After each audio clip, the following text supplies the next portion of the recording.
Hi hello నమస్తే welcome to my channel. ఈ వారం బీబీ జోడీ సీజన్ 2లో గ్రాండ్ ఫినాలీ అయితే జరగబోతుంది. ఇక నిజంగానే ఫినాలీ పర్ఫార్మెన్సెస్ అంటే ఎలా ఉండాలో నిజంగా బీబీ జోడీలో ఉన్నటువంటి ఆర్టిస్టులు అయితే చూపించారనే చెప్పుకోవాలి.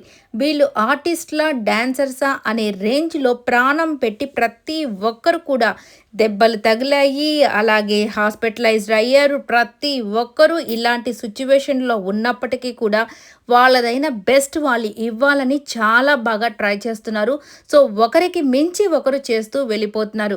సో సృష్టి అలాగే మానస్ ఎంత చక్కగా చేశారో అంతకు మించి విశ్వ వాళ్ళు చేశారు. అలాగే ఇప్పుడు అమర్దీప్ నిజంగానే ప్రాణం పెట్టి పంపం. తన చెయ్యి బాలేదు, అలాగే కాలు కాస్త ఇబ్బందిగా ఉంది, అయినప్పటికీ కూడా నిజంగా మంచి పర్ఫార్మెన్స్ అయితే ఇచ్చేశాడు. కానీ పాపం ఏంటో బ్యాడ్ లక్ అనుకోవచ్చో ఏంటో తెలియదు, కానీ మొత్తానికి థర్డ్ పొజిషన్లో అయితే వచ్చాడు. సో నాకైతే ఏమనిపిస్తుంది అంటే కొన్నిసార్లు ఆల్రెడీ విన్నర్స్గా ఉన్న వాళ్ళు ఇలాంటి షోస్కి రాకపోవడమే బెటర్గా ఉంటుంది. ఎందుకంటే మళ్ళీ వీళ్ళని విన్నర్స్ చేస్తే ఎక్కడ బాగుంటుందో బాగాలేదో అని ఎక్కడో దగ్గర ఆలోచన కలుగుతుంది కదా. సో ఇంత బాగా చేసినా చివరికి ట్రోఫీ రాకపోతే ఆ మనసులో ఆ బాధ అయితే ఉండిపోతుంది. ఎందుకంటే నైనిక ఫస్ట్ ఇట్లాంటి షోస్లో చేయడం కదా డీ తర్వాత. సో తనకు కూడా బాధగా ఉంటుంది. కాకపోతే ఇక్కడ మానస్ అండ్ సృష్టి ఇద్దరు కూడా బాగా చేశారు కాబట్టి వాళ్ళకి రావడం హ్యాపీయే. కానీ అమర్ వాళ్ళకి రాకపోవడం కొద్దిగా బాధగా అనిపిస్తూ ఉంది. బట్ వీళ్ళిద్దరు కూడా ఇచ్చి పడేశారు. డ్యాన్స్ మాత్రం నెక్స్ట్ లెవెల్లో చేశారు. వాళ్ళే పోటీ పడి మరీ చేసినట్టు అనిపించింది. సో లాస్ట్లో చూశారు కదా, తన చెయ్యి కాలు అస్సలు ఏమీ సరిగా పనిచేయలేక తనైతే స్టేజ్ దిగి వెళ్ళిపోయాడు, ఆ పెయిన్ని తట్టుకునే శక్తి లేక.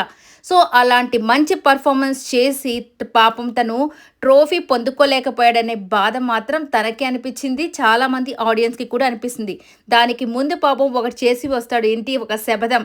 సో 8 సార్లు 7 సార్లు గోల్డెన్ సీట్ని సంపాదించిన నేను ఇప్పుడు చివరికి ట్రోఫీ తీసుకోబోయేది కూడా నేనే అని చెప్పడం పాపం ఇలా జరగడం అనేది కొద్దిగా బాధ అనిపించింది. బట్ ఏది ఏమైనప్పటికీ తన డ్యాన్స్ పర్ఫార్మెన్స్ మాత్రం అదిరిపోయిందనే చెప్పుకోవాలి. సో ఇక మనం ఏమీ చేయలేము. All the best Amar. ఇంకా ఫ్యూచర్లో నీకు మంచి మంచి ప్రాజెక్ట్స్ అయితే రావాలని మనస్ఫూర్తిగా కోరుకుంటున్నాం. So not only Amardeep, Nainika కానీ అక్కడున్న ప్రతి ఒక్క డాన్సర్కి కూడా నిజంగానే ఆల్ ది బెస్ట్ చెప్పాలి, అలాగే కంగ్రాట్స్ చెప్పాలి. ఎందుకంటే వీళ్ళంతా ఆర్టిస్టులు అయినప్పటికీ కూడా వాళ్ళకి ఏమవుతుందోనని వాళ్ళు ఆలోచించకుండా సో ఏదైనా కానీ బెస్ట్ ఇవ్వాలి అని పర్ఫామ్ చేశారు చూడండి. అందుకని హ్యాట్స్ ఆఫ్ అని చెప్పుకోవాలి.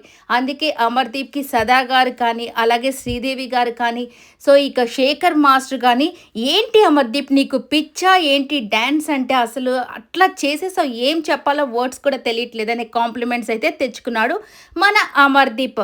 సో ఇలాంటి వ్యక్తి పాపం నిజంగా ఎంత కష్టపడుతున్నాడో అందరం చూసినాం కదా. అందుకే మంచి మంచి ప్రాజెక్ట్స్తో తను కూడా మంచి మంచి సినిమాలు చేయాలని మనస్ఫూర్తిగా కోరుకుంటున్నాను మా యూట్యూబ్ ఛానల్ తరపున. ఇక ఈ వీడియో నచ్చితే లైక్ చేయండి, షేర్ చేయండి, కామెంట్ చేయండి, సబ్స్క్రైబ్ చేసుకోవడం మర్చిపోకండి ప్లీజ్.